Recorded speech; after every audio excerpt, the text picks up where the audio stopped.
Hello, welcome to another S.H.Figuarts review. So I bought this pretty much like a week ago, I just haven't even filmed it yet. This is Kamen Ryugen Yomi Yomotsuheguri arms. Can I just translate that and say this is the demon slash hell arms. Bandai Premium exclusive, so it has a little cardboard transport box. Inside we get the actual Gaim Premium styled box. So you still have the lock in the middle, whereas normals will have a little window. It doesn't, and the image of the figure is moved up instead of in the corner. And the whole box is colored just like his arms, and it's pretty awesome. This crimson red going all over the place. S.H.Figuarts is a new standard figure series that incorporates the banner action figure art under the theme pursuing character expression through humanoid action. Well, it's not really a new line anymore, is it? So, yep, it's got its arms up there, and his head again, and the generic information. And on the back showing you, hey, look at this, his eyes with the kiwi thing going on, and the weapons, and the blah blah blah blah blah. Pull this out, and of course you have the instruction sheet inside. If you want to take a look at photos, closer look at the box art instruction manual and photo shoot of the figure, please feel free to head over to the Flickr link or the Facebook link in the video description below. 5, 4, 3, 2, 1. Comes in 2 trays. You got the weapons tray. These 2 weapons are the weapons of the overlords, the creatures, the head creatures in the series. And when he uses his arms, he can use the weapons of 2 of the overlords. So you can get 2 weapons and not 3. Bandai was also releasing die-cast metal versions of these weapons at this scale. I think roughly this scale. So if you wanted to, you can actually get those figures. There's no Overlord S.H.Figuarts, sadly, because they're pretty cool, but their weapons aren't getting released. So inside the box, apart from the fist hands already on the figure, I'm going to lift this up and have a closer look. Come on. Oh, that came up pretty easily. So yeah, apart from the fist hands already on the figure, you have, let's see, item holding hands, weapon holding hands. Oops. It's got the giant kiwi blade holding hands. He's got relaxed hands, and he's got the 2 posing hands. That's they're also open palm, kind of like a relaxed hands, and also hands where it's got a finger kind of pointing. So he's probably pointing at Kota. Come out of Gaim. We also have a tiny lock seat right there, and of course one kiwi blade only, just 1, not 2. We take a closer look at the lock seat. You see the details are all printed there, and the mold of course is the same as the Budo lock seat, because it's just a great lock seat we painted, and the paint here is pretty excellent. Take a closer look at the figure, and you see the nice little details on his Sengoku driver, and the inside stickers of the lock seat there as well. It's pretty superb, good detail all around. Quick look at the giant kiwi blade as well. It's the edges here are, well, not deadly sharp, but does feel sharper than all the other weapons. So again, be careful. Pointy bits are really pointy.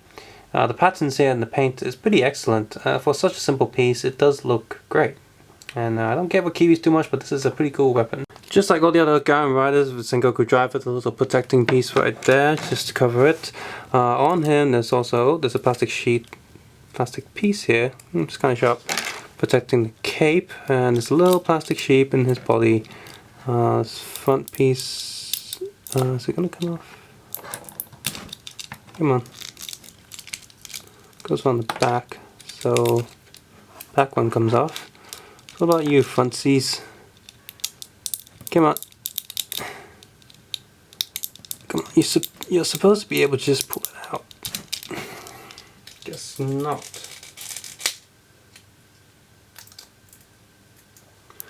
Hey, stupid. That piece of protective plastic was plugged into where the ball joint is for the torso. I hope it hasn't loosened the joint.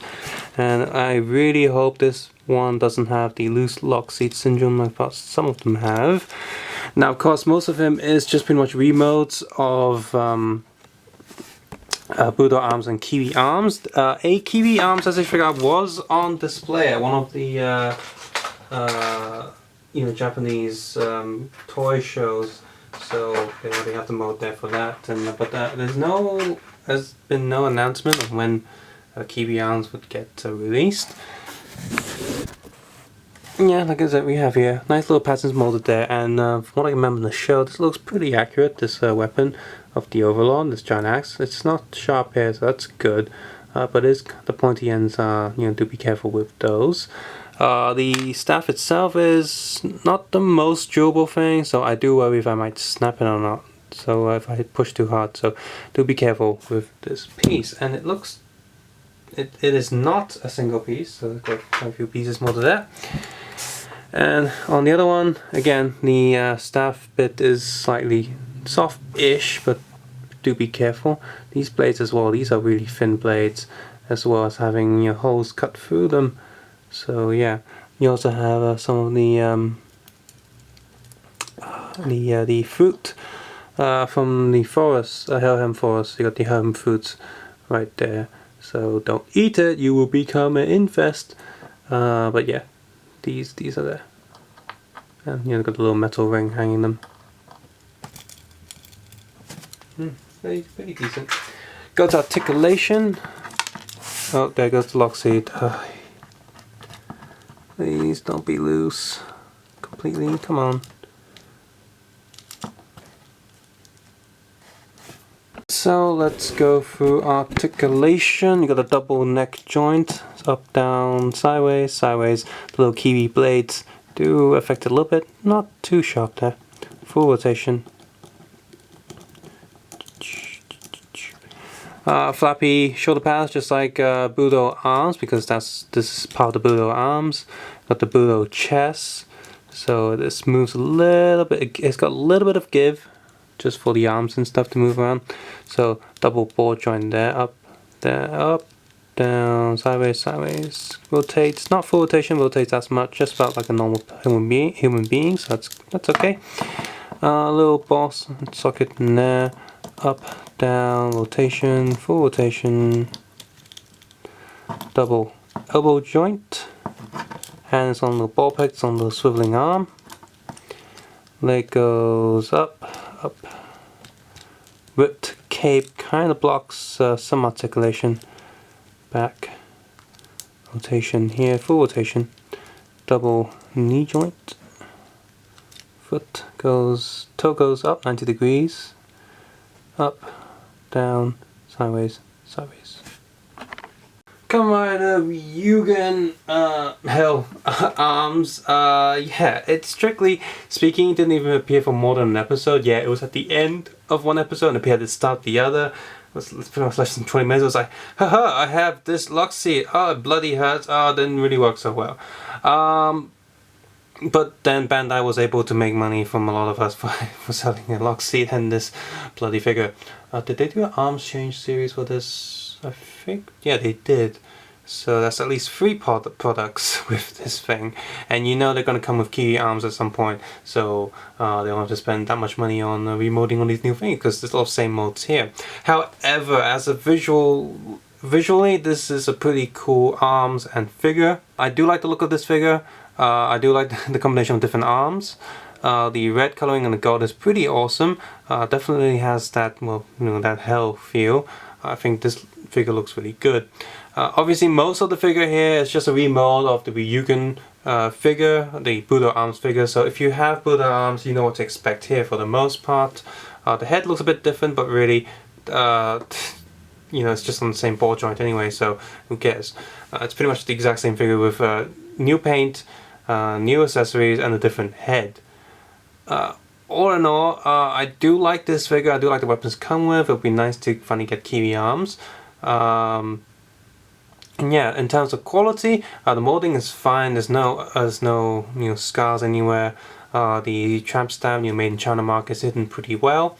The lock seat detailings are very nice. It's got that loose lock seat issue, so what I do is I'll have the Sengoku driver's little knife move down just a little bit to stop it from falling out. At least the knife is tight enough to keep the loose lock seat in place without the knife falling out as well, because the knife is just on the round peg and you can pull it out if you want to.